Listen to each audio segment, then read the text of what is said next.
고드림스쿨 팟캐스트에 오신 것을 환영합니다. 저는 GDS 대표 황승택입니다. 오늘은 정말 특별한 게스트를 모셨습니다. 중학교 때 혼자 유학을 떠나 미국 동부의 사립 데이스쿨을 졸업하고 와슈 샌폭스에서 미술을 전공한 뒤 졸업과 동시에 지난 1월 말 아마존과 세일즈포스에 나란히 합격한 희수님이 오늘의 주인공입니다. 남다른 준비 과정과 도전을 거쳐 많은 유학생들이 꿈꾸는 글로벌 대기업 취업에 성공한 희수님의 노하우를 오늘 모두 공개할 예정인데요. 희수님 반갑습니다. 오늘 어떤 이야기를 들려주실지 기대됩니다. 먼저 간단한 자기소개와 함께 인사 부탁드려요.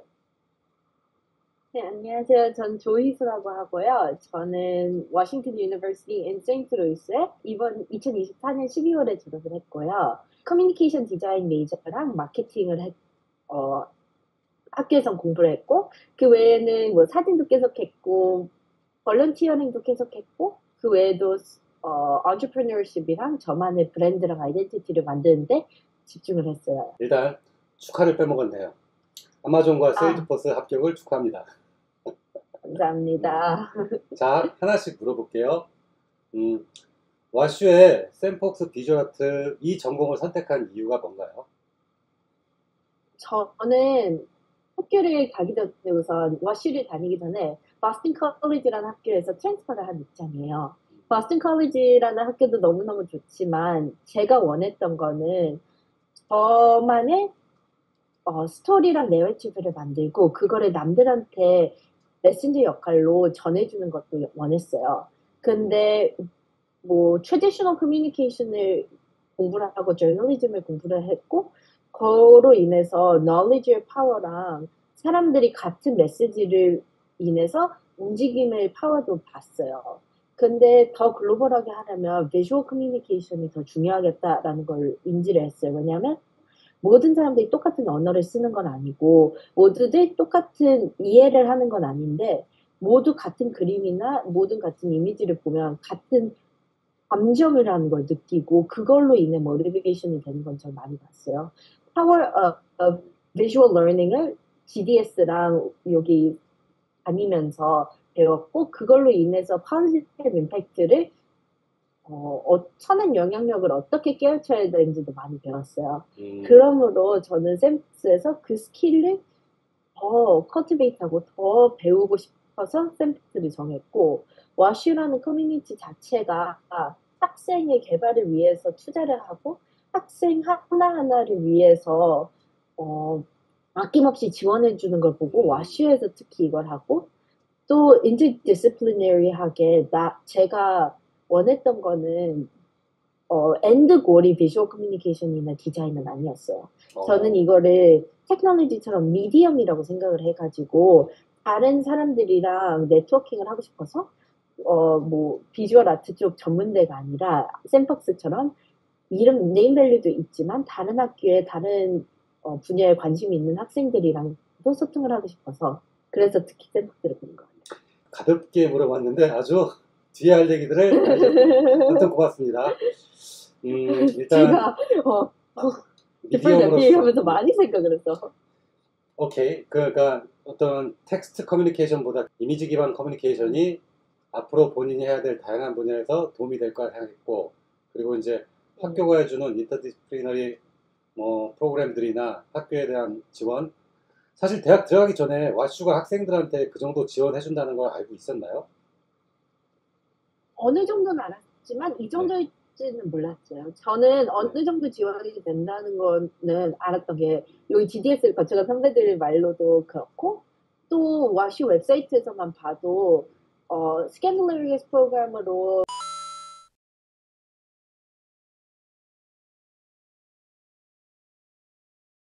본인들만의 학생들한테 스타트업을 하는데 지원해주고 또 샌박스 같은 경우에도 본인들이 원하는 프로젝트에 자발적으로 들어갈 수 있는 것도 보고 심지어 대학원 학생을 저는 들어갈 수 있는 것도 봤어요. 학부생이면서 대학원 프로그램에 참여할 수 있었다? 네, 그것도 알았는데 네. 실제로는 그거보다 더한 서포트를 했던 게 네. 와슈라는 커뮤니티 내에서도 전 특히 이번에 졸업생들이랑 얘기하면서 특히 이걸 많이 느꼈던 게 와슈 졸업생들이 서로서로를 많이 끌어주더라고요. 그리고 많이 네트워킹이 잘 되는 챙겨주더라고요. 거예요. 네, 왜냐하면 제가 와슈 학생이라고 누구한테 얘기를 하면서 링크드 메시지를 보내면 네. 거의 90%는 답변이 오더라고요. 그러면 취업 좋은 준비 답변. 과정에도 그런 와슈 네트워킹이 도움이 많이 됐나요? 와슈 네트워킹도 도움이 당연히 됐죠. 콜드 이메일링 그런데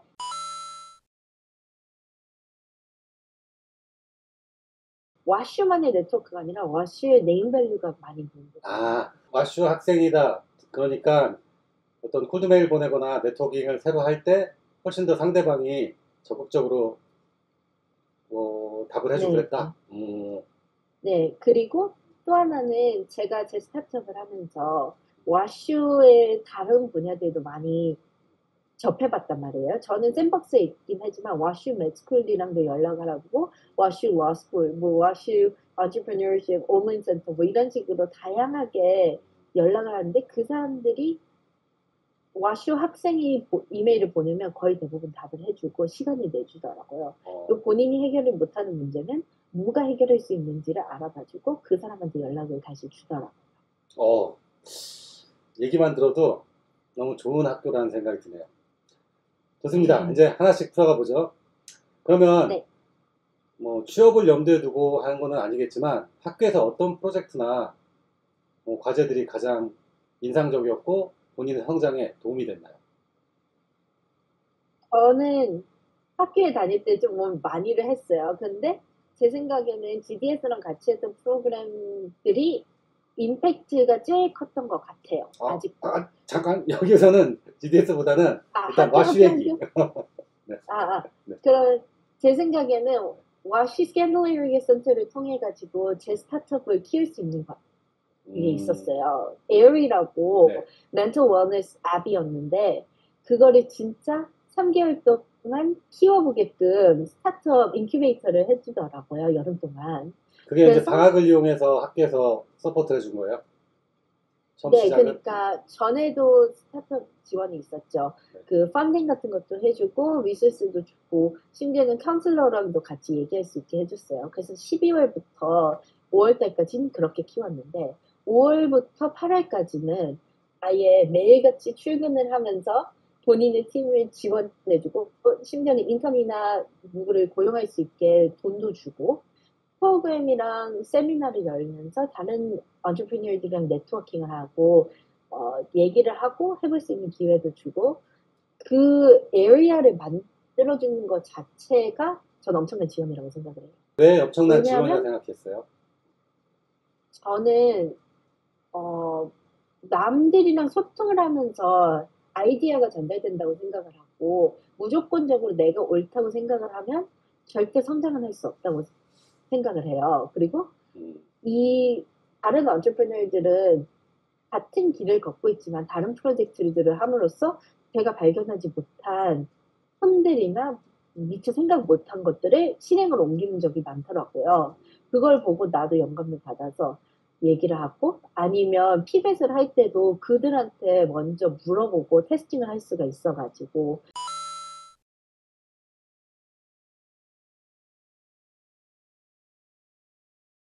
훨씬 더 유용하게 적용을 했고 마지막으로 옆에서 열심히 하는 거를 보면서 저도 모티베이션이 되는 것 같더라고요. 혼자 그리고 하는 것보다 실제로 각각 본인이 선택한 건 다르지만 선의의 경쟁자였다.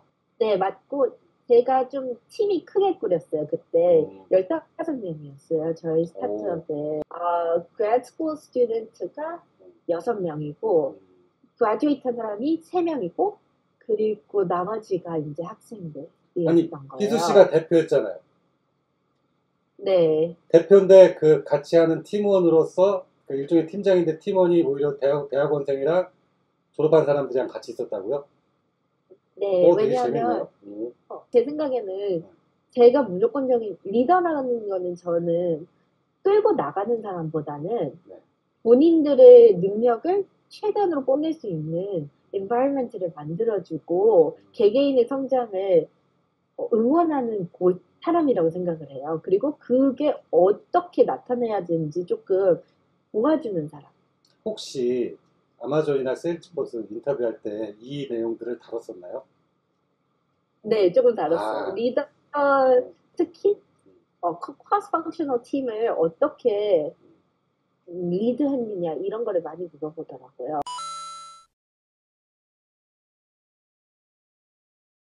왜냐하면, cross functional이라는 건 내 전문 분야가 아닐 때가 많잖아요. 특히 저는 코딩을 할지 1도 몰라요. 정확히 그렇죠. 말하자면, 네. 테크니컬 코딩은 못하죠. 디자인 코딩이나 웹사이트 정도는 만들 수 있어도, 제 컴퍼니 만들면서 웹사이트 만들어주고, 제가 어떻게 이 AI를 인티그레이트 해야 되는지, 이런 코드는 아예 모른단 말이에요. 스위프트도 모르고,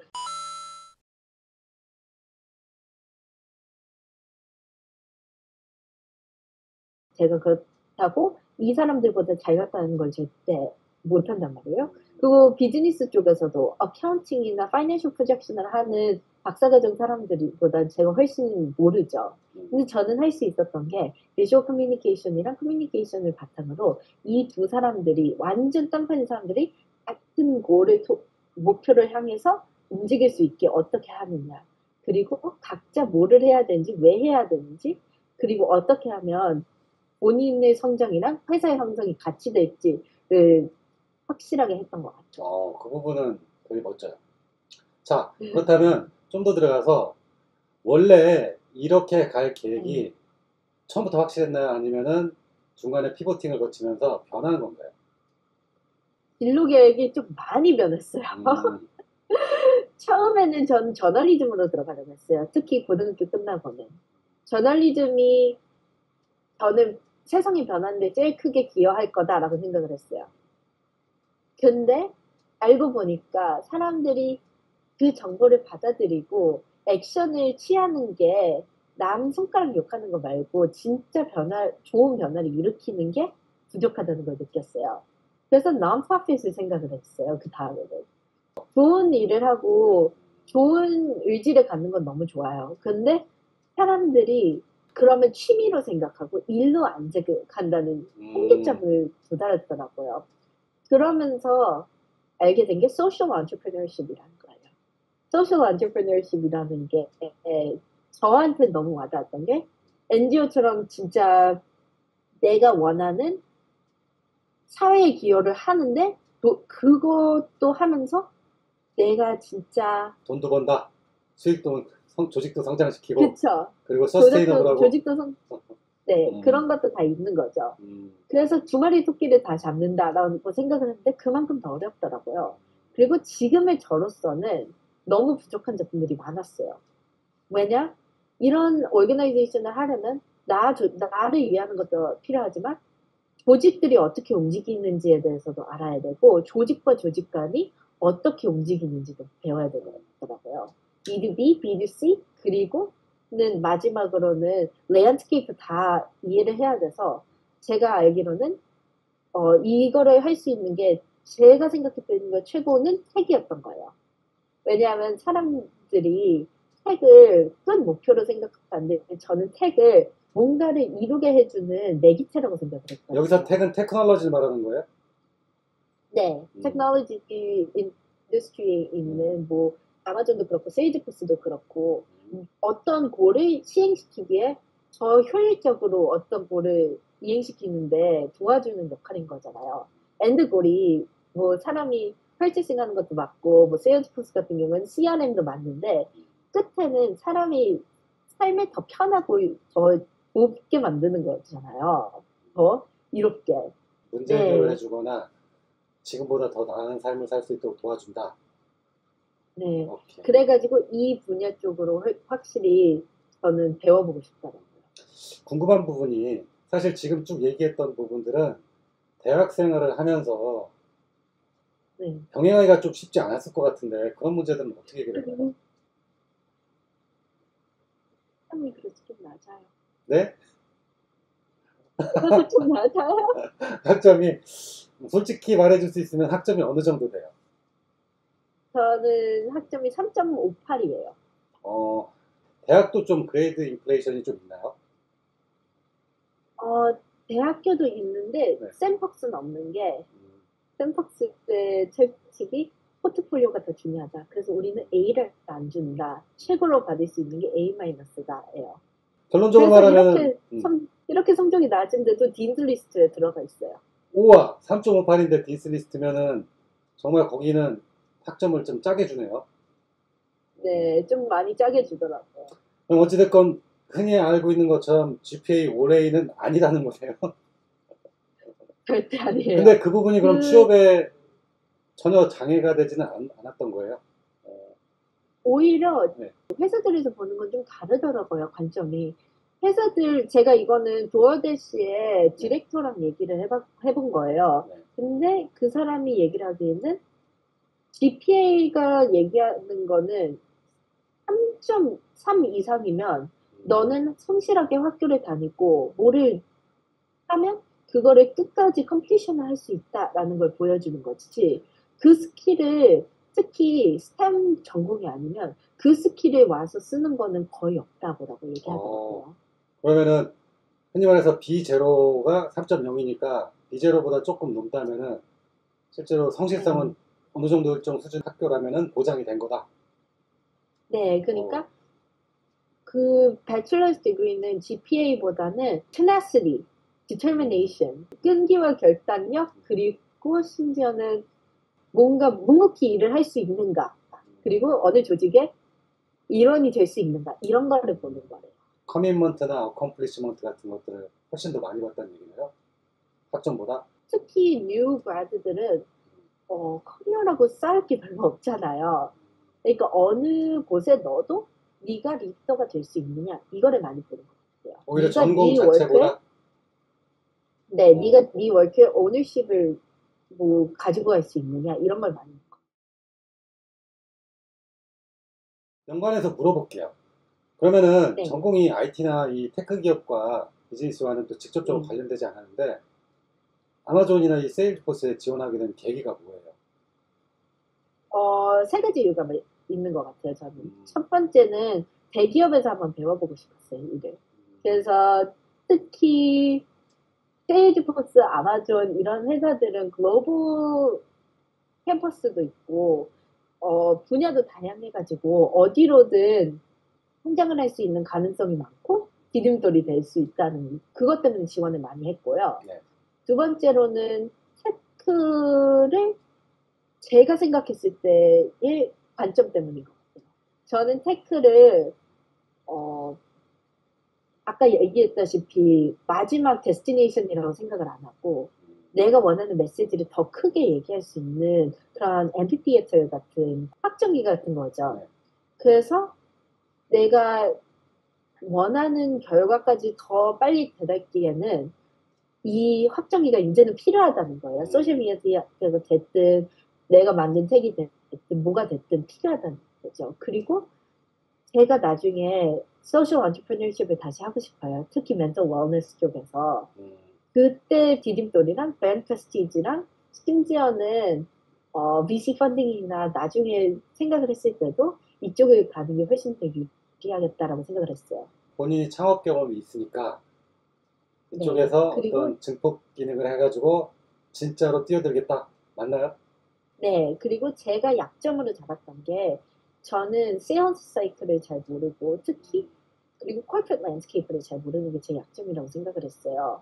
파트너십까지 많이 봤어요. 근데 마지막에 클로징이나 아니면 landscape navigating에서 그 파트너십이 레비뉴로 바뀌지를 못했어요. 많은 경험에서. 그러니까 CRM 쪽에 관심이 많았던 거예요. 처음에는 CRM 말고 또 회사가 어떻게 소프트웨어나 이런 게 어떻게 확장을 하는지 그리고 어떻게 프로덕트가 레비뉴가 됐는지 특히 텍 스페이스 왜냐면 피지컬 프로덕트는 이해를 했어요.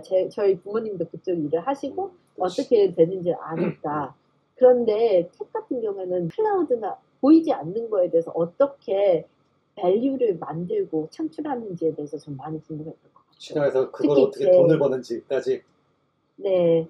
그리고 어떻게 그 프로세스가 가는지 많이 궁금해가지고 그쪽을 많이 눈여겨본 것 같아요. 좋습니다. 이제부터는 조금 좁게 들어가 볼게요. 제일 궁금해하는 게 흔히 시민권이나 영주권이 없으면 이런 글로벌 기업에 유학생이 취업하는 건 어렵다고 하잖아요. 네. 준비 과정에서 그런 얘기 많이 들었어요? 네, 엄청 많이 들었던 것 같아요. 특히 저는 넌텍이니까 엄청 힘들 거다라고 많이 들었어요. 전공도 이쪽도 아니고 네, 국적도 한국이고 영주권이나 시민권은 없죠. 없죠. 그리고 학점도 음, 음. 자 그렇다면은 흔히 알고 있는 사람들의 어떤 기준점을 많이 벗어난 예외적인 상황인데 그렇죠? 더군다나 이제 졸업하자마자 취업이 결정이 된 거니까 처음에 이제 취업을 준비 시작했을 때 몇 개 정도의 회사에 지원을 했나요? 인터뷰 한 것만 해도 네. 100개가 넘으니까. 우와! 인터뷰 기간은 6개월? 그럼 그거를 4학년 그 첫 학기에 시작을 한 거예요? 네, 그리고 조기 졸업했으니까 그 첫 학기에 인터뷰부터 시작해서 최종 취업 결정까지 거의 다 끝낸 거네요. 네. 그 과정을 조금 정리해서 알려줄 수 있나요? 시작은 제가 취업 과정에 하는 게 처음이니까 음, 어디서 시작할지 몰랐던 거예요. 그래서 링크드인에 Easy Apply라는 게 있어요. 그냥 버튼 하나를 누르면 제 프로파일을 보내주는 그런 거예요. 음, 그런 걸로 시작을 했는데 그렇게는 몇백 개를 보내도 그냥 다 리젝션이에요. 아, 어쩔 수 없이. 네트워크 없는 상태에서는 왜냐 네트워크가 없는 것도 아니라 그냥 버튼 하나로 내가 보내는 거니까 걔네도 버튼 하나로 음, 저를 취소한다 이런 느낌이더라고요. 그거는 어쩔 수 없는 게 네. 사람들이 많은 경우에 내가 원하는 아이디어 캔디데이트를 찾을 때까지 공고를 올려놓는 거예요. 진짜 사람을 찾는 게 아니라. 말 그대로 그냥 이지 어플라이, 이지 리젝을 그냥 해보는 거예요. 실제 그런 거는 100개 그렇게 했다는 거에 안 들어가는 거죠. 100개 넘게 지원했다는 거예요. 인터뷰가 100개인 거죠. 어, 이 인터뷰라는 거는 폰 인터뷰나 폰 스크리닝부터 얘기하는 거죠. 음, 두 번째가 이제 제 레주메를 쭉 커리어 센터랑 얼럼나이랑 그런 사람들한테 계속 고쳐달라고 얘기를 했죠. 그러니까 제 리바이즈를 부탁한 거예요. 레주메가 네, 음, 제 레주메가 이제 키포인트 그리고 스타 스토리를 조금 늘려고 했어요. 음, 뭐 하나의 예시를 들면 뭐 에어리 같은 경우에는 뭐 아까 얘기했듯이 led a team of 15 people from design, marketing, 뭐 business development, engineering to psychology 이런 식으로 쓰고 hired and led 뭐 이런 식으로 쓰고 각각 블루 포인트마다 내가 정확히 뭐를 했고 어떻게 기여를 했는지를 쓰려고 노력을 했죠. 그 또 과정은 준비부터 최종 합격 때까지 계속 반복되는 거예요. 업데이트 되면서. 네, 제가 예시로 들면 액티비티 중 하나가 비즈니스 컨설팅이었어요. 그 Surgery AI라는 런던에 있는 스타트업을 컨설팅을 해주는 기회가 있었어요. 그래가지고 그 사람들을 위한 컨설팅을 했을 때 유저 디벨롭먼트도 하고 POV를 따내려고 노력을 했죠. 그래가지고 유저 인터뷰, 케이스 스터디, 뭐 세컨핸드 리서치 이런 거를 많이 했는데 제가 봤을 때는 이게 제 퀀티테이티브 위크니스를 보완해 줄 수 있는 프로젝트로 그러니까 보이더라고요. 전공이랑 왜냐하면 다른 분야인데 테크 쪽에 대한 어떤 약점? 그거보다는 그거보다는 제가 지금까지 했던 거는 많은 것들이 뭐 엑셀을 이용하거나 데이터로 인해서 만든 결정이 어떻게 됐다라는 보여줄 수 있는 프로젝트들이 생각보다 적었어요. 근데 이거로 인해서 나는 데이터를 이용해가지고 스텝 바이 스텝 디시전을 해가지고 다시 재현할 수 있게 한다라는 걸 보여줄 수가 있었던 거예요. 그래서 이거를 추가하고 다른 그때 넣었던 게 학교에서 일했던 거를 뺐거나 그랬을 거예요. 오히려 더 왜냐하면 남들과 다른 것들을 넣고 남들도 할 만한 거는 빼고 그쵸. 제가 그때 또 시작했던 게 뭐 TA 같은 것도 하고 있었고 학교에 마케팅 팀에서도 일하고 있었는데 그런 건 과감하게 빼고 나만의 내러티브를 만들어 보자라고 했던 거죠. 포인트 오브 패러티보다는 포인트 오브 디퍼런트로 바꿔서 네. 그럼 이어서 질문해 볼게요. 해당 분야에 쉽게 말해 테크 기업의 인턴 경험이 하나도 없었잖아요. 사실 말 약점일 수 있잖아요. 하나도 없는 거는 아닌 게 네. 겨울에 네. 제가 CES를 가게 됐어요. 음, 그래서 에이모라고 에이다스 회사예요. 데이터를 깨끗하게 해주고 클리닝을 해주고 그 신테틱 데이터를 만들어주는 회사였어요. 음, 그 오토노머스 드라이빙을 하는 회사를. 네. 그때 3개월 인턴을 했는데 네. 그거에서 또 다음으로 blackbook.ai라고 에듀텍에 있는 회사랑 또 연관이 되었어요. 그렇게 인해서. 그리고 그 전에는 또 리플매치라는 스튜던트 커리어 플랫폼이랑도 잠깐 인턴을 근데 지금 했었고 요 인턴들은 네. 대부분 취업 준비 여름이 아니라 시작하기 전에요? 아니면 그 이후에 한 거예요? 그 전에 했던 거예요. 2학년, 3학년 때 많이 했던 거예요. 근데 저는 여름 동안은 절대 인턴을 안 했어요. 잠깐 기회가 될 때 한 거예요? 3개월에서 6개월씩 한 거죠. 학교 다니면서? 네. 학기 중에 했다는 얘기네, 그러면? 6개월이면?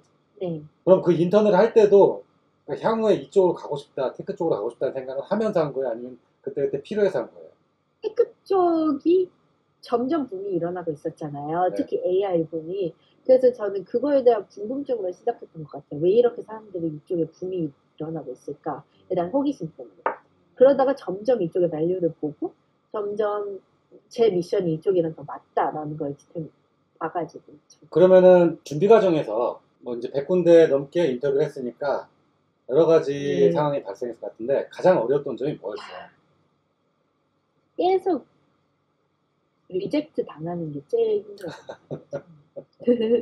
그리고 네. 또 힘들었던 거는 제가 마지막 라운드까지 가서 리젝트 당한 것도 많았고 심지어는 job offer를 받고도 그 회사를 리젝트한 경우도 제가 몇 번 있었어요. 왜냐하면 어떤 경우에 그런 일이 벌어지나요?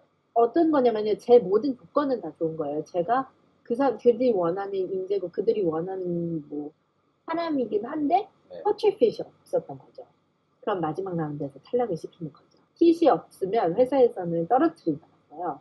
그리고 대학 입시랑 똑같더라고요, 그게. 근데 저는 이렇게 크게 작용할 줄은 몰라가지고 회사에 대한 리서치를 처음엔 게을르게 했어요. 근데 가면 갈수록 이제 점점 그게 중요하다는 걸 알고 그걸로 인해서 첫 성공을 받았어요.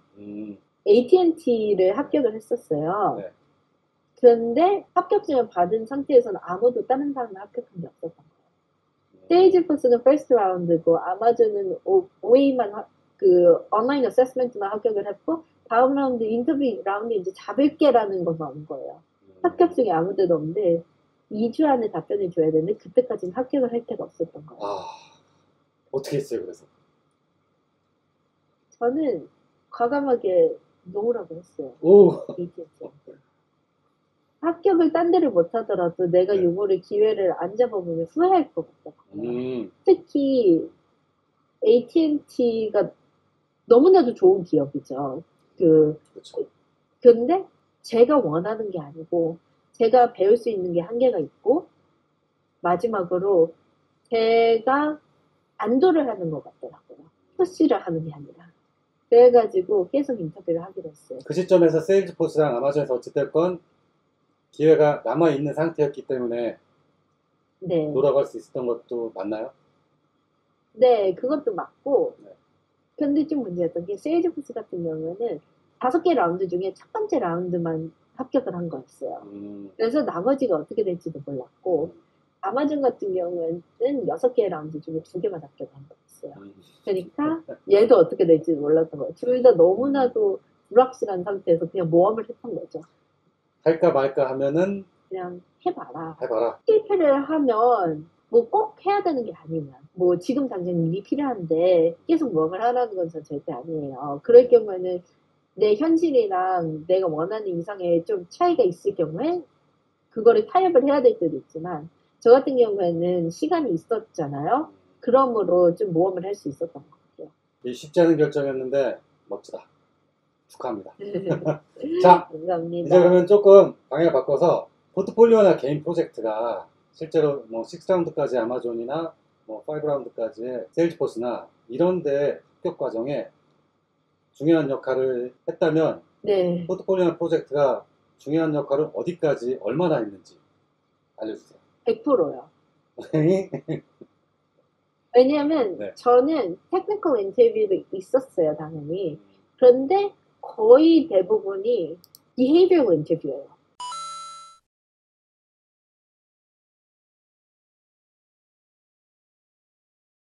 behavioral interview에서는 what's your biggest mistake or what's your biggest failure? 뭐 이런 거를 물어보는 거예요. 딱 How do 커먼의 you work 메시지 in a team 질문이네. environment? 그렇죠. What's your biggest success? Or how do you define success? And give me an example of that. What was a risk that you took? Or what was a project you took without knowing everything about it? 뭐 이런 식으로 얘기를 해준 거예요. 아니면 who's your mentor and what's the best advice they ever gave to you? 이런 식으로. 이런 것들은 두 가지를 해야 돼요.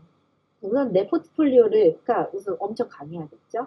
내가 이 리더십을 보여줄 수 있어야 되고 큐리어시티를 보여줄 수 있어야 되고 엠패티를 보여줄 수 있어야 되고 이런 걸 다 보여주기도 해야 되지만 어떻게든 이 프로젝트가 다양을 해야 되는 게 이 회사가 원하는 적재절소에 넣을 수 있어야 되고 이 회사의 모토랑 나랑도 맞아야 되니까 이 프로젝트를 보여주나라. 그때 그러면 개별 포트폴리오가 있는 홈페이지를 그때그때 적재적소에 보여줬나요? 보여주진 못해요. 스크린쉐어를 못하니까. 그런데 말로? 이야기를 하면서 말로 다 얘기를 하죠. 그리고 저는 제 포트폴리오를 레주메에다가 링크를 해버렸어요. 그러니까 그쪽에서 볼 수 있도록.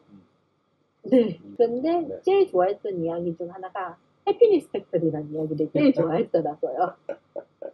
잠깐 요 얘기만 하자면 해피니스 네네. 팩토리를 셋이 같이 했고 도와준 네. 친구들도 많은데 일단 대학 합격하고 나면은 잘 뒤돌아보지 않게 되잖아요. 굉장히 네. 의미 있는 일인데 근데 이번 기회에 다시금 뭐 기존에 했던 학생들이랑 다른 친구들한테 본격적으로 같이 해보자 라고 할 생각도 있습니다. 어떻게 생각해요? 너무 좋아요. 그리고 저도 계속 엘더리 홈 같은 데서 계속 이런 걸 했거든요. 경로당 비슷한 데서 특히 경로당에서 이제 영어를 못하시는 할머니 할아버지 분들이 유학생 자녀들 손녀 손자분들이랑 얘기를 하고 싶어 하더라고요. 해피니스 팩토리에서 제일 큰 거는 커뮤니티 그로스랑 커뮤니티가 어떻게 서로 발전을 할 수 있게 해주는지를 봤어요. 저는. 그래서 저는 그분들한테서 뜨개질을 배웠고 할머니가 이들이 경로당이 그분들한테는 영어를 가르쳐주고 이런 식으로 소통을 도와줄 수 있게 했거든요. 그러므로 서로가 서로한테 좋은 인플루언스가 돼서 같이 클 수 있다 이런 거를 좀 배운 것 같아요. 근데 그거를 사실 회사에 취업 인터뷰 할 때 라운더가 올라갈 때마다 그렇게 관심을 가졌다는 게 되게 인상적이에요. 그걸 통해서 회사는 뭐를 알고 싶었을까요? 그러면? 제가 어떻게 남을 위하는지 그리고 나만의 석세스가 아니라 overall success of the group를 보는지를 알고 싶었던 것 같아요. 그리고 회사들은 공동체잖아요. 그러니까 이기적인 사람은 절대 원하지 않아요. 남한테 베풀지 않은 사람은 원하더라고요. 그래가지고 특히 이런 volunteering experience 아니면 남을 위해 가지고 진짜 100%를 했던 경험을 좋아하는 것 같더라고요. 그게 결정적인 구간에 최종 합격에 큰 역할을 했다. 그것도 그거고 제가 생각했을 때는 이 프로젝트는 솔직히 저한테 이득이 되게 없었잖아요. 프로젝트가 당연히 저한테는 너무 좋은 감정이고 너무 행복하고 이런 건데 남을 진짜 위한 거잖아요. 그거를 진짜 늦게 사는 것 같아요. 너는 너만을 위한 일이 아니라 진짜 너한테는 힘든 것만 있을 때도 진짜 네 것처럼 하는 거 이런 거. 그리고 하나 더 큰 게 있는 게 또 그 사람들이 좋아했던 것 중 하나는 이제 그분들이 나이가 좀 있으세요, 남자들이. 인터뷰어들이? 한 50대 되세요. 인터뷰 하는 사람들이. 적어야지 이제 30대 중후반인 거예요. 이제 본인들의 부모님이 다 그런 요양병원에 들어가 있으시고, 특히 코로나 때 저희가 이거를 시작을 한 거잖아요. 아이디어랑 그런 게.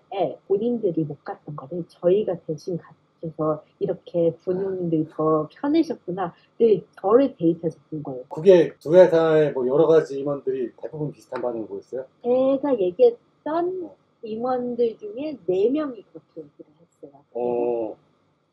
하는 말이 나는 못 갔다고 우리 부모님한테. 우리 부모님도 코로나 때문에 너무 힘드셨다고. 아니면 코로나 때문에 아프셨다가 돌아가셨다고. 그런데 이런 요양병원에 있을 때 이렇게라도 있었으면 너무 좋았겠다. 이런 식으로 얘기를 하시더라고요. 그 얘기를 들으면서도 참 좋은 일을 했다. 그럴만했다는 생각이 네. 드네요. 그래서 여기서 저는 사람들이 많이 감동을 했던 것 같아요. 해피니스 팩토리. 네. 특히 본인들이 개인적으로 누구든지 부모님이 있으신 분들은 누구든지 이게 있을 거라는 걸 알아요. 미국에서는 많이들 요양병원을 가거든요. 특히 마지막에는 호스피스나 그런 거를 가시는 분들이 많아요. 그럴 때 너 같은 애들이 진짜 변화를 주고 위함을 하면 어떨까라는 상상을 많이 하게 되는 것 같아요. 정말 지나고 나서 생각해 보면은 착한 일 그리고 이제 의미 있는 일이라입니다. 그거는 전혀 다른 인종의 지구 반대편에 있는 미국의 회사 취업 담당자들도 똑같이 느꼈네요. 당연하죠. 그리고 이게 회사만이 아니라 어디든지 이 얘기를 하면 다 그렇게 느끼더라고요. 심지어는 제가 지금 Deferred Admit로 학교 라이팅 센터 선생님이랑 에세이 플래닝을 조금 해봤어요. 어떻게 스트럭처를 해야 되고 할지. 그 선생님한테 해피니스 팩토리 얘기만 했거든요. 그랬더니 이건 무조건이라고. 이 스토리는 최고라고. 건들 거 없다고. 이대로 내도 된다고. MBA 비즈니스 스쿨 그 애플리케이션 할 때도 네, 제가 그 스토리를 하버드에서 How do you define leadership and how do you define community 뭐 이런 문제가 하나 있어요. 네. 거기 그대로 낼 수 있다고 하더라고요. 오케이. 그러면 그 연장선상에서 레주메나 커버레터에서 가장 강조한 점은 뭐였었어요?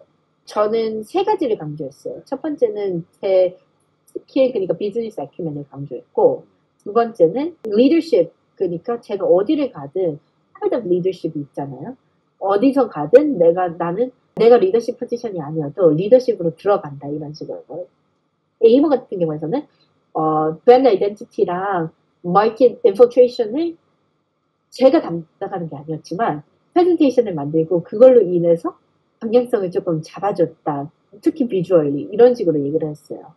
그리고 마지막으로는 캐릭터를 보여주고 했어요. 그러니까 한 줄씩이라도 볼런티어에 대해서 조금 썼어요. 해피니스 팩토리 썼고 보이스스 오브 히스토리 썼고 로컬 제너레이션을 한 줄씩이라도 썼어요. 해피니스 팩토리랑 보이스스 오브 히스토리랑 로컬 리제너레이션은 무조건 갖고 갔다.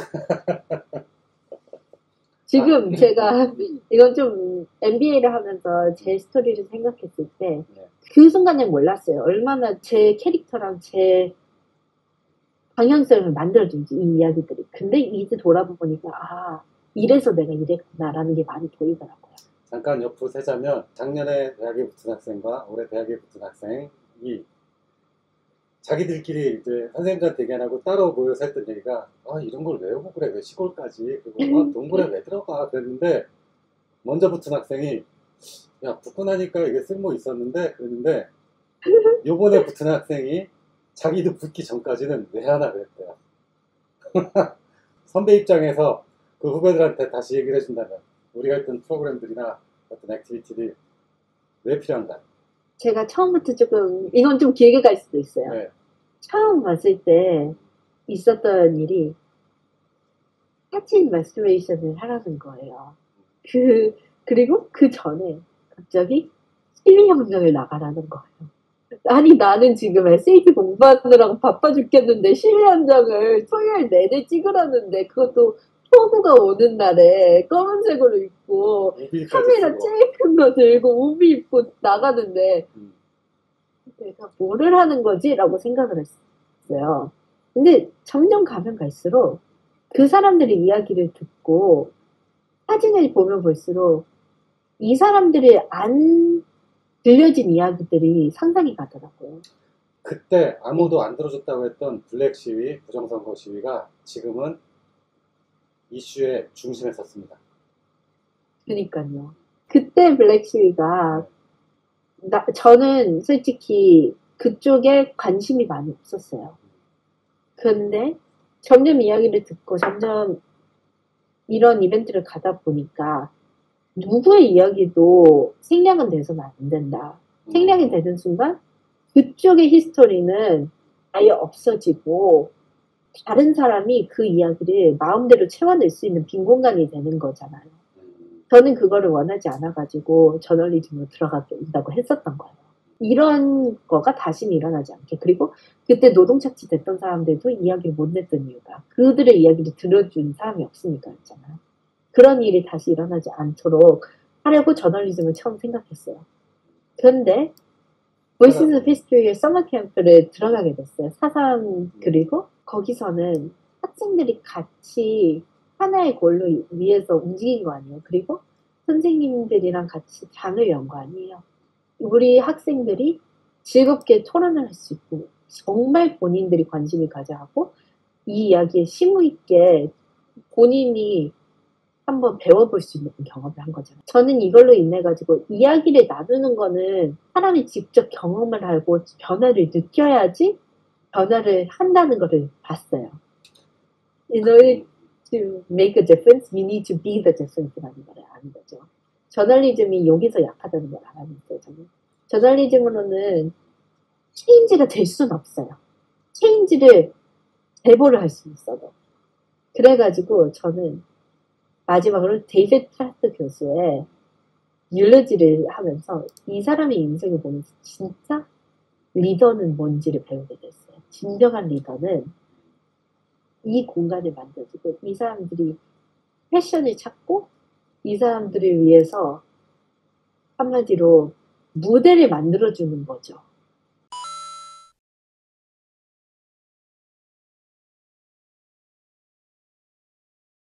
그런 사람들이 어떻게 기억되고 어떻게 인플루언스를 하는지 본인의 커뮤니티 외에서도 보고 나도 이런 사람이 되고 싶다라고 생각을 했어요. 여기서 다시 한번 그 대신해서 고맙다고 해줄 내용은 데이비드 플렉스 교수님의 유올로지 작업 이후에 미국에 계신 그 교수님의 유가족들이 한국에 이제 정병훈 교수님한테 다시 연락 주셔가지고 너무도 의미 있는 일이고 감사한 일이다. 아주 몇 번에 걸쳐서 인사를 했어요. 나도 기분이 좋았고. 네, 그게 또 대단하더라고요. 내가 만드는 변화가 조그맣더라도 좋은 거를 위한 거면 누군가는 알아가지고 누군가는 그걸로 인해서 진짜 인생이 바뀌는구나 느껴가지고 이런 조금조금한 변화를 만들고 싶은 게 목표가 될 거예요. 좋습니다. 회사마다 그 프로젝트나 프로그램 얘기할 때 같은 방식으로 했나요? 아니면 하면서 계속 다른 방식으로 접근했나요? 회사마다 원하는 인재상은 비슷하긴 해요. 네. 근데 본인이 프라이어리타이즈 하는 게 좀 다르죠. 다들 사기 리더를 원하죠. 다들 내가 꼭 마이크로 매니징을 안 해도 태스크를 주면 자기처럼 열심히 하고 끝까지 책임감이 있고 curiosity for knowledge 있고 empathetic하고 이런 사람을 원하죠. 당연히. 네. 누구나 그렇잖아요. future global leader를 원하는 건 어떤 기업에서도 마찬가지예요. 하지만 이 회사가 뭐를 중요시하는지는 알고 그 future leader의 definition을 만들어야 돼요. 세일즈포스랑 아마존이랑 원하는 리더상은 엄청 다르진 않지만 프레젠테이션을 할 때는 좀 다르게 해줘야죠. 근데 큰 틀은 똑같은데 그 엑세큐션을 조금씩 다르게 해야 되는 거예요. 조금 그 부분에 대해 설명해 줄 수 있나요? 팁 정도만. 아마존은 이랬고 세일즈포스는 이랬다. 아마존이랑 세일즈포스는 오히려 비슷해요. 제가 봤을 때 큰 차이점이었던 거는 제가 월마트도 합격을 했었거든요. 많이 붙었네. 합격 많이 했어요, 저. 월마트 같은 경우에서 원했던 인재상 같은 경우에는 좀 달랐던 게 리더를 원했는데 리더십이랑 오너십보다는 커뮤니티를 더 원했던 것 같아요. 그리고 아마존 같은 경우에는 내가 take charge하고 오너십을 가지고 가는 그런 식으로. 월마트 같은 경우에는 몇 번을 두드리고 가라였고 아마존은 아이디어가 있어? 괜찮아? 실행력 보고 봐. 이런 식으로. 회사의 어떤 아이덴티티랑도 비슷하게 따라가야 돼요. 네, 그래서 회사가 어떻게 운영을 하는지를 좀 보면 좋을 것 같아요. 특히 전반적으로 일공기업들 같은 경우에는 신중하고 돌다리도 한 4번 정도 두들기고 간다 이런 말이 있잖아요. 그런 식으로 회사의 이미지랑 내가 원하는 추구하는 방향성이 같아야지 회사에서 핏을 보는 것 같아요. 그리고 회사에 대해서 질문 많이 하세요. 인터뷰 라운드들에. 그리고 인터뷰 그 HR 사람이 담당을 하는 사람이 있어요. 그럼 그 사람한테 이런 질문들을 다 해도 돼요. 그리고 이 사람들은 너를 합격하기 위해서 제일 노력하는 사람 중 한 명입니다. 그 마치 입학 심사할 때 첫 번째 인터뷰처럼 나에 대해서 관심 갖고 제일 많이 알고 있는 사람, 도와줄 수 있는 네, 사람. 그리고 제일 재밌었던 거는 세일즈포스에서는 아예 마지막 인터뷰 전에 그걸 하더라고요. 우선 세일즈포스 인터뷰가 제일 재밌었어요. 저는. Teach me about something you're passionate about. 라는 부분이 있었어요. 저는 그때 이용했던 게 사진이었어요. 그리고 how to select the subject라는 걸 했어요.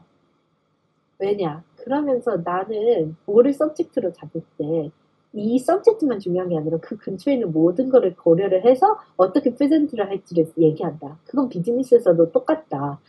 얘만 집중할 게 아니라 근처에 어떻게 인플루언스 될지, 뭐를 임팩트 될지, 그리고 뭐가 있는지를 알아야지 이 최선의 선택을 할 수 있다. 이런 식으로 얘기를 했거든요. 그런 식으로 A를 말할 때 무조건 B도 가지고 가는데 이거를 한번 코칭을 할 수가 있어요. 직접. 면접관이랑. 이런 걸 근데 사람들이 안 한대요. 귀찮다고. 전 이런 리서치가 있으면 무조건 했고, 인터뷰 피드백을 받을 수 있는 회사들이 몇 군데 있어요. 대표적으로가 헙스팟. 거기서는 탈락을 했는데, 그때 탈락했던 이유들이 너무 답변이 너를 좋게 포장만 하려고 한다. 너의 약점을 안 보여주고 라고 했던 거예요. 그래서 진실되게 다가가야 되는 거를 그때 배운 거. 너무 무겁지 않게? 나는 무조건 완벽해가 아니라 나는 이런 오점들이 있어. 근데 그걸 이렇게 넘기려고 하고 있어. 뭐 예를 들면 I tend to focus on the immediate goals rather than the big picture. But by planning out what needs to get done and creating a flow chart, I am able to prioritize the big picture as well as the small tasks that I need to get day to day. 이런 식으로 내 단점을 얘기하는데 내가 어떻게 보완을 지금 하고 있고 어떻게 노력을 하는지까지 이런 식으로. 지금 너무 나이답지 않게 다 갖춰 있다라는 것도 오버스펙도 그리고 뭐 약점도 없다도 몇몇 회사들은 딱 거짓말이다. 거짓말이다. 아니, 거짓말이라고 생각해요. 왜냐하면 사람은 누구나 약점이 있는데 그걸 인정을 안 하는 게 너무나도 힘든 게 이 회사들은 네가 성장을 할 수 있는지, 네가 어디까지 갈 수 있는지, 네 가능성에 지금 투자한다고 보고 있어요, 저는. 그러므로 완벽함보다는 나는 성장을 하고 싶다라는 걸 보여주는 거. 그럼 회사 입장에서는 직원을, 그것도 이제 글로벌 기업이, 테크 기업이 직원을 뽑는다는 거는 그 사람한테 오퍼튜니티, 즉 기회를 오퍼한다는 거예요. 그리고 오퍼했을 때, 그로우 한 다음에 거기서 나오는 어떤 리절트를 쉐어하자. 오퍼, 그로우, 쉐어. 이렇게 봐도 되나요? 네. 자, 정확하게 그 내용이 대학의 합격 편지에 있던 내용입니다.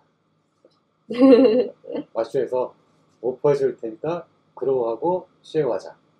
근데 그럼 결국은 아마존이랑 월마트, 뭐 세일즈포스 같은 경우도 회사마다 차이는 있지만 오퍼, 그로우, 쉐어. 이럴 사람을 본다는 거죠. 심지어는 제가 MBA를 지금 준비하는데 MBA는 더 심하게 오퍼 그로시예요. 어느 단체를 갔든 오퍼 그로시어는 특히 톱 엘리트 인스티튜션에서는 없어지진 않을 거예요. 심해지면 더 심해져. 그건 공감해. 100% 공감하는 게 오퍼 그로시어는 사실 최근 생긴 개념이 아니라 1917년 초에 시작된 홀리스틱 리뷰 이전부터 똑같다고 보니까. 그럼 이제 조금 가벼운 얘기로, 가볍다기보다는 개인적인 얘기로 볼게요. 그 비전공자니까 테크니컬 메이저가 아니었으니까 테크니컬 인터뷰에서 조금 어려웠을 것 같은데 그런 약점은 어떻게 보완했나요?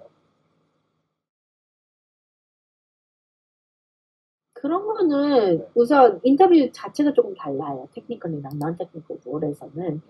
그런데 글라스도어나 그런 데를 보면 그거를 볼 수가 있어요. 전에 어떤 질문들을 받았는지 이런 거를.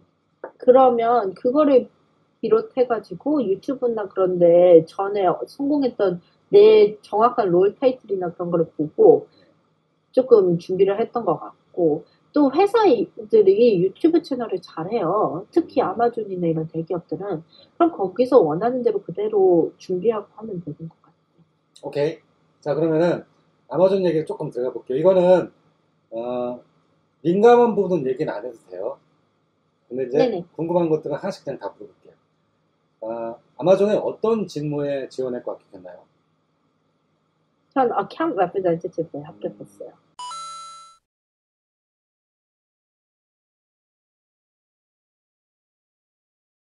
근데 그거 말고도 한 열 몇 개의 롤에 지원을 했던 것 같아요. 그 중에 그리고 지금 이 직무가 가장 적합하다. 네. 구체적인 그 업무를 10년을 뭐를 하게 저도 되나요, 가면? 정확히 말하자면 회사 파트너들이랑 네. 이 파트너들이 석세스를 하기 위해서 어떻게 해야 되는지 다 도와주는 거죠. 기업 차원에서의 CR랩이라고 볼 수 있는 건가요, 그러면? 그쵸. 그리고 약간 account manager랑 비슷하다고 보면 되죠. 오케이. 자, 아마존에 아까 6라운드라고 했는데 그 라운드의 네. 과정을 간략하게 한번 어떻게 6단계인지 알려줄 수 있나요? 1단계는 우선 서류 지원이고요. 2단계는 온라인 어세스먼트라고 네. 그냥 시험을 보는 거예요, 온라인으로. 그리고 마지막으로가 루프 인터뷰라는 건데 백투백 4개 인터뷰를 한 번에 봐요. 그래가지고 6개가요, 전. 그러면은 그 중에서 네. 루프 인터뷰에서 한 명은 bar raiser라는 사람이 될 거예요.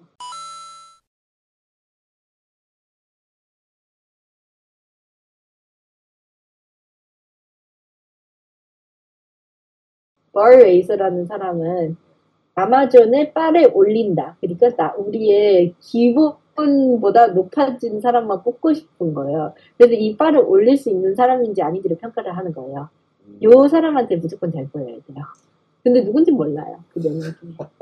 그러면 그 4명과 할 때 1시간, 루프 인터뷰는 1시간씩 4명, 4시간? 네. 굉장히 집중하는 것도 쉽지 않겠네요. 네, 그리고 한 명 한 명 다른 스토리를 내야 돼요. 왜냐면 같이 나중에 모였을 때 다 똑같은 스토리면 얘는 이거밖에 없나? 이렇게 생각을 할 수가 있으니까요. 그래서 그 스토리들을 매번 다르게 얘기하는 것도 어려웠죠. 근데 끝났을 때, 한 분 한 분 인터뷰가 끝났을 때, 이 사람들이 나를 원하네? 내가 마음에 들었나 하는 걸 바로 알아차릴 수 있었나요? 어느 네, 정도? 특히 한 분은 그 인터뷰 중에 링크인 커넥션 했어요. 그래서 아직도 연락 중이에요. 하자고. 오, 그런 식으로 그 상황에서도 커넥트를 하고, 저는 오히려 인터뷰를 하면서 각 회사 사람이랑 커넥션을 해서 네트워크를 키웠어요. 그러니까 그 취업의 합격 여부와 상관없이 하는 과정에서 모두, 네, 멋있네요. 좋은 팁이라고 생각합니다. 자, 네. 그러면 면접 과정에서 네. 개별 질문으로 가장 어려웠던 건 뭐가 있었나요? 그걸 어떻게 답했나요? 제 생각에는 저한테 제일 어려웠던 질문 중 하나는 네. Where do you see yourself in 5 years, 10 years, and what's your ultimate future goal? 였어요. 왜냐하면 제가 어려웠던 건 진짜로 제가 원하는 건 소셜 안트레프레너십인데 네. 5년 뒤에 내가 아마존에 있어야 된다고 할까? 아니면 진짜 내 고를 얘기해야 될까? 이게 조금 그거였던 것 같아요. 어떻게 그래서 대답했나요? 저는 솔직하게 했나요? 솔직하게 I'm not sure what my exact role will be, but I want to be someone who can help change the world for the better. I want to be the instigator of change and a future global leader who can help people, especially using tech. 이런 식으로 대답을 했던 것 같아요. 그걸 받아들이는 사람의 표정이 어땠어요? 뭐, 끄덕끄덕했어요? 갸우뚱했어요? 당연히 제가 더 콘크리트 에비던스를 줬죠. 난 이렇게 했어가지고 이렇게 했어, 이렇게 했고, 그리고 이거가 안 되면 뭐 프로젝트 매니저나 프로젝트 리더가 되고 싶다 이런 식으로 했어요. 그랬더니 하더라고요. 많이 생각해 본 것 같다 이런 식으로. 그 사람들은 그때 원하는 거는 네가 네 커리어가 어떻게 갈지 알고 있니? 아니면 볼이 없고 그냥 이것저것 찔러보고 있는 거니를 보고 싶은 거예요. 그러니까 생각이 있는 사람인지 없는 사람인지 아니면 진짜 자기 미래 고민을 해봤는지 네. 어떤 답이 나오더라도 그런 걸 찾는다는 얘기죠? 네, 그러니까 근데 그건 좀 있어요. 회사에서 2년 뒤, 3년 뒤를 물어볼 때 당연히 회사에 있다라고 해야 되는데 5년 뒤, 10년 뒤 미래의 마지막 골 이런 거는 좀 아마존이나 세일즈포스나 이런 회사에 딱 타겟팅이 안 돼요. 또 제너럴하게 얘기하는 게 또 좋더라고요. 오케이. 인터뷰 과정에서 나는 남들과 달라요라고 강조했던 건 뭐가 있을까요? 강점은? 내 캐릭터요. 그리고 my tendency for leadership. 이런 거 두 개를 한 것 같아요. 제가 나는 남들보다 똑똑해요, 이 잘났어요가 아니라 나는 남들보다 착하려고 노력해요를 보여줬고 난 남들보다 궁금증이 많아가지고 액션을 해요. 남들이 구경하고 있을 때 이거를 보여준 것 같아요. 그러니까 스타를 많이 강조한 거예요.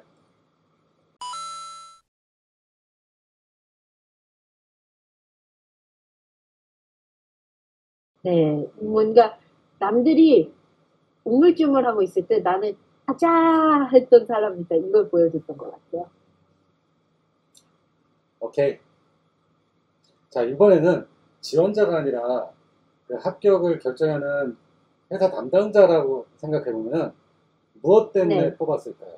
이것 때문에 나를 합격시켰겠구나. 그러니까 제가 특출난 데는 없어도 모난 곳이 없었던 캔디제일 것 같아요. 어디에 갖다 놔도 그 몰드에 이렇게 들어갈 수 있는 그런 사람이었던 것 같아요. 특출난 거라고는 딱 캐릭터 그거 하나만 특출난.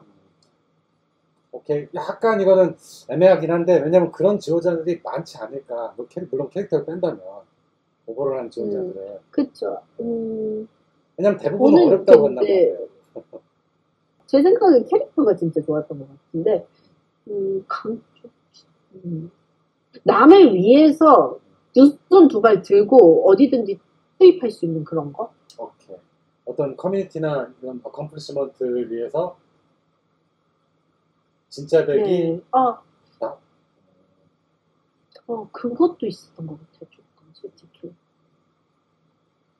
남들이 하기 싫어하는 거를 나는 무조건 하고는 본다라는 걸 있었어요. 왜냐면, 제 스타트업에서도 얘기했던 게, 얘네가 하기 싫었어? 그럼 내가 우선 해보고, 남들이 그러면 follow through example을 했다. volunteering도 남들이 하기 싫은 건 내가 먼저 시작을 하고, 같이 그러면 하게 됐다. 이런 식으로, 남들이 하기 싫어? 나도 하기 싫어가 아니라, 남들이 하기 싫어? 내가 하면서 남들도 같이 조인하게, 이거 재밌게 바꿔보자. 였던 것 같아요. 혹시 그런 것도 좋아했던 것 같아요. 인터뷰 보기 전에 그 CEO 익스체인지의 제프 베조스 편을 봤나요? 아니요. 거기서 지금 그때 당시 아마존이 적자일 때 아마 2000년도, 네. 2002년도 때 거예요.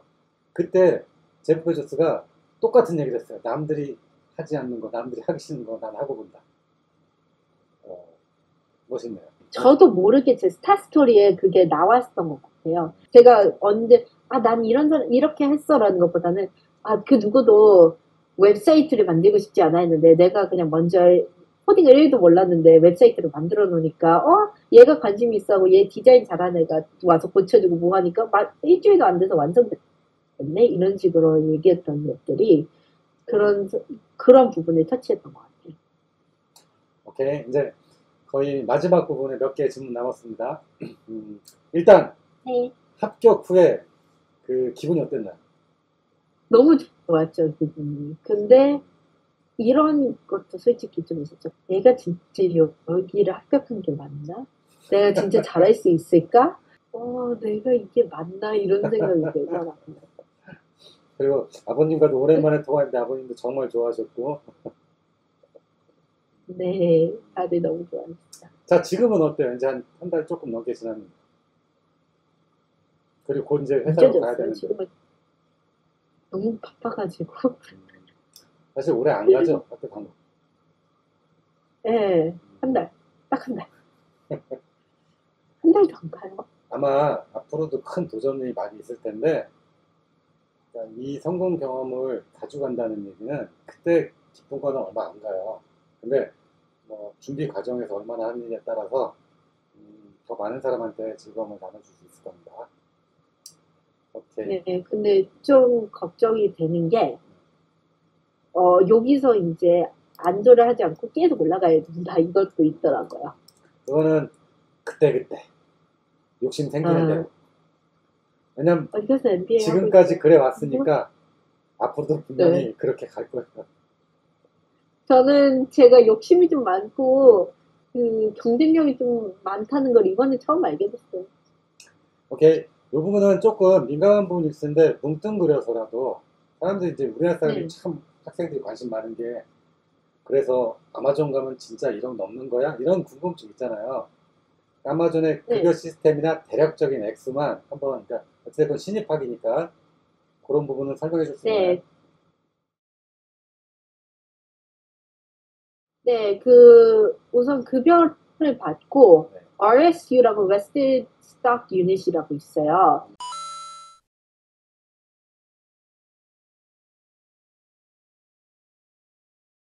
그러니까 저한테 옵션? 스톡 옵션을 주는 네. 거죠, 한마디로. 그리고 사인업 보너스 등등등 있어요. 현재는 RSU가 좀 낮거든요.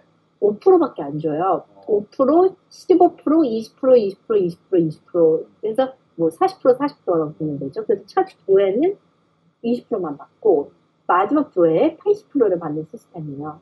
그러니까 그 RSU가 낮으니까 사인업 보너스로 그거를 떼워주는 그런 느낌인 거예요. 정해진 그 월급이 있고 이제 우리 회사 오겠으니까 사인업 보너스로 돈이 있고 그 다음에 이제 일종의 네. 스톡 옵션으로 주는데 스톡 옵션은 지날수록 늘어나지만 처음에는 적으니까 그러니까 처음에 나머지 사인업 보너스가 크다. 네. 그래서 1년차 때를 바탕으로 하면 스톡옵션 그거에 따라서 달라지니까요. 근데 다 더했을 경우 약 13,000? 13,000? 13만이 아니고? 13만 불 정도 되더라고요. 깜짝 놀랐네. 13,000이요? 13,000불이야. 이야, 13만 불 정도 되더라고요. 지금 만 나이가 몇 살이죠? 22살이야. 만 22세. 연봉 13만 불. 근데 이것도 이제 12만 시작이니까 불 정도 되겠다. 이사 비용까지 다 해가지고 12만 불 정도. 네, 13만 불. 야, 어쨌건 미국에서는 그 사람의 능력만큼 돈을 주는 거니까 곧 이게 더블업 되기를 바라겠습니다. 네, 당연히 그렇게 될 거고. 당연하죠. 더블업이 뭐예요? 저는 10배 정도는 봐야 돼요, 제 인생에서. 오케이. 사실 남이 안 간 길을 왔잖아요, 지금까지. 네. 근데 만약에 비슷한 길을 걷고 싶은 GDS 후배들에게 해주고 싶은 조언이 있다면, 예를 들어 뭐 지금 와슈에 다니고 있는 같이 다녔잖아, 군대 갔다 왔던 파일럿도 그렇고 제프리도 그렇고 아니면은 다른 학교에 있더라도 비슷한 길을 가고 싶어하는, 조한나가 특히 이제 가고 싶어 했으니까 조한나라 생각하고 어디요? 아마존 합격했다는 소식 듣고 나서 저도 가고 싶어요. 아, 후배들한테 해주는 제가 조언 줄 수 있는 어떻게 해라, 어떻게 했으면 좋겠다. 남을 위하는 걸 계속해라, 있겠지만 계속해. 그냥 너를 위한 거를 찾지 말고 왜 하는지를 그들한테서 이유를 찾아보고 그 감정이 얼마나 소중한지를 알고, 두 번째는 나는 그러진 못했지만 학업에 손을 놓지 말아주세요. 네? 잠깐 지금 못 들었어요. 학업에 손을 놓지 말고. 네? 근데 학업은 너무 손을 놓지 말고, 왜냐하면 너무 놓으면 이제 네거티브가 될 수 있으니까. 근데 한 3.6 정도 전후로는 맞추고 가고, 4점은 일단 3점 주고 넘어라. 너한테 불이익은 안 오고 3.6이, 왜냐면 3.5 이상이면 불이익은 없거든요. 보너스는 안 돼도 불이익은 절대 없단 말이에요. 그런데 학점에 몸을 매지 말라고. 차라리 다양한 경험을 하고 다양한 사람을 만나고, 네가 모르는 게 있으면 그 분야의 전문가를 찾아가던 얼럼나이를 찾아가던 비슷한 길을 걸어본 사람한테 가가지고 조언을 구하고 어떻게 했는지 이야기를 들어보라고요. 오케이, 아주 좋은. 그리고 애들이 또? 물어보면, 그 후배들이 물어보면 조언 해줄 거죠? 연락처 제발 여기 띄워주세요. 오케이. 저는 언제든지 그것도 있어요. 너를 위해서 챔피언이 되어줄 수 있는 사람이 3명만 만들어. 네가 어떤 상황에 있든 이 사람은 너를 끝까지 응원해 줄 수 있는 사람이 3명을 만나. 진정한, 아니, 진정한 내 편이 친구 말고 제가 말하는 건 커리어 프로페셔널 하는 데서 3명. 본인 왜냐면 스스로도 그런 어떤 사람이 돼주는 게 또 중요하겠네요. 네, 저도 그러려고 노력을 하고, 그래가지고 더욱더 사람들하고 제 얘기를 나누고 싶고 한 거예요. 왜냐하면 제가 느낀 거는 이 사람들한테는 나의 석세스가 진짜 의미 있는 사람들이 있어요. 그러면 그 사람들은 진짜 내가 석세스를 위해서 어떻게 가야 되는지 로드맵을 함께 고민해주고 함께 걱정을 해주는 사람들인 거예요. 사실 네. 이 얘기가 마지막 부분에 나와서 네. 참 고마운데 이 한국 유학생 커뮤니티나 이렇게 주변에서 보면은 누군가를 잘 되기를 진정으로 도와준 사람이 많지는 않아요. 누가 잘 됐다고 하면은 축하보다는 부러워하거나 그러니까 시기를 질투하는 사람들이 좀 많거든요. 네. 근데 그럴 때마다 미국의 큰 시장에서는 진정 내 편이 있을 때 유리하니까 자기 주위의 사람이 잘 되면 축하해줘라. 그리고 왜 잘 됐는지 물어봐줘라. 네. 내가 하고 싶은 그, 얘기를 대신해줬네요. 저도 이번에 크게 느꼈던 게, 내 편이라고 생각을 했는데 축하를 안 해준다? 그러면 뭔가 그런 경험도 있었어, 이번에. 아마존의 단점만 얘기했던 애들도 있고, 너는, 붙었는데 그러면, 네, 아니, 전 진짜 황당했던 게, 붙었는데, 아마존 가면 일 너무 힘들지 않아? 이렇게 얘기를 하는 거예요. 좀 거리를 두시기를 강력하게 권합니다. 그 친구들. 네, 그리고 심지어는 하는 말이, 야, 거기 가서 뭐해? 다른 직업 알아봐. 이쪽으로 우리랑 같이 있게. 이런 애도 있었어요. 그럴 경우에는 진짜 진정한 내 편이 누구고 진정하게 나를 위해주는 건 어떤 사람이다라는 것도 알아야 될 것 같아요. 오케이. 앞으로의 커리어 목표 일단 짧게 앞으로 7년간의 목표만 먼저.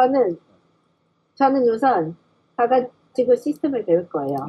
그런 다음에 MBA를 들어갈 거예요. 지금 디퍼드 MBA 프로그램도 지원을 하고 있지만 그때가 안 된다면 그때는 MBA 프로그램을 직접으로 지원할 거예요. 그걸 다 그러면서 맞춰도 소셜 지금 엔터프레너십 30살이 안 되잖아요. 제가 2년을 하고 들어간다고 치면 26. 24살에다가 26이죠. 그 다음에 소셜 엔터프레너십을 시작을 할 거예요. 특히 멘tal wellness나 멘tal health 쪽에 있고 싶어요, 저는. 제 개인적인 경우나 저의 근처의 사람들 때문에. 그리고 특히 아시아 문화권에서는 남들이 진정으로 위하고 진정으로 심적으로 안정적으로 테라피에 대한 그런 게 없으니까 그런 커뮤니티를 만들고 싶어요. 서로를 진정으로 이렇게. 아마존의 사내벤처로도 만들 수 있지 않을까요?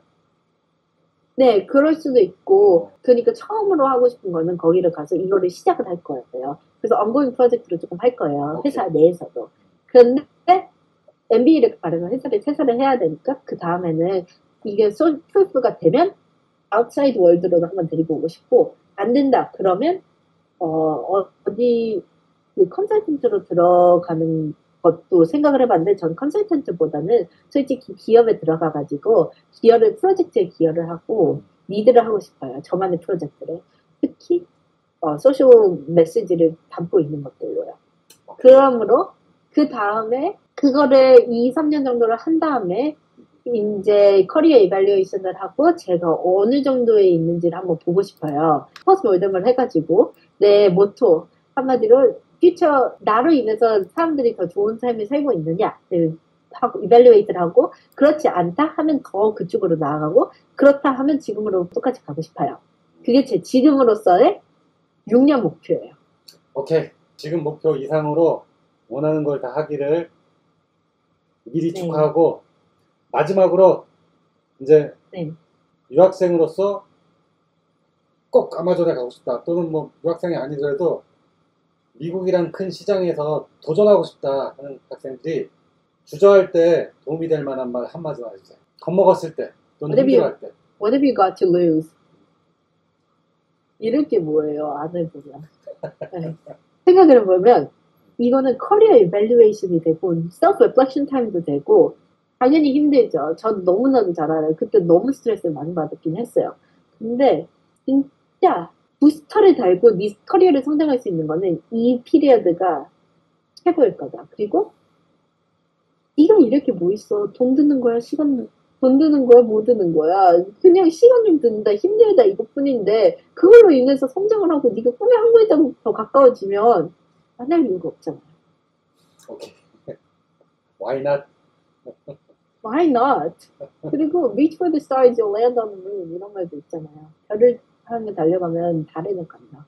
이렇게 사실 그 사춘기의 막바지에 고등학생이 와서 대학생이 돼서 직장인이 되고 점점 성장하는 거를 지켜보면서 네, 그리고 남들이 안 된다는 거를 해내는 네, 그 산 증인으로서 내가 정말 고마워요.